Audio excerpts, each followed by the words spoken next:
Hey, and welcome back to Tomos Mam's kitchen. It's not my kitchen, it's my mum's. We're keeping the British dairy industry alive with this very indulgent, creamy chicken and mushroom pie today. I hope you enjoy it. It's very rich, it's very satisfying and perfect for a hangover day. Well, let's start with the pastry then. It's short crust pastry. I'm using plain white flour. You don't want any self-raising flour, any of that nonsense. I'm using about 500 grams worth, and I want to that 500 grams worth, I want 250 grams worth of butter. And have you noticed on these packets of butter there's a guide to show where you can put your knife to get 50 grams worth. You don't need scales or anything. We're living in the future. And just to demonstrate, look, you could just take it, that's 50 grams there, oh, pop it on the side, use that for later, but I'm going to use it all. Salt your flour, so there's the butter's unsalted, so let's add some salt in there, and then add your butter. And then what you want to do is rub it between your fingers and your thumbs.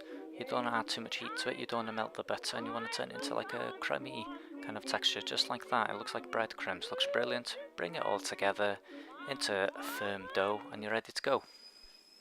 This is the unglamorous side to cooking in your own kitchen. It's washing your own dishes. I mean, how often do you see these famous chefs washing their own dishes? I'm not saying I'm famous or anything, but somebody has to deal with that. I mean, how often do you see Jamie Oliver caring about where his food lands? Chucks it all over the shop. Whoever cleans up after him must be livid. Throwing olive oil everywhere, herbs everywhere. Oh, they must have a word with him after, going, Jamie, seriously, we're going through bottles and bottles of olive oil. Please, just keep it on the food. And let's get back to the cooking. Here we're doing the filling for the pie. Just roughly chop up an onion and roughly chop up some mushrooms as well. They're chestnut mushrooms, and I've got some closed cup mushrooms as well. Don't need any ceremony or any grace doing this, just chop it up all rustic, like it's going to be inside a pie, nobody's going to see it. And then you want to chuck it in a frying pan with some butter. So there we are, filling up that frying pan. It's quite a big pan really, it looks quite full, but those mushrooms are going to gradually reduce. Add some salt, that'll help draw out the moisture from the mushrooms.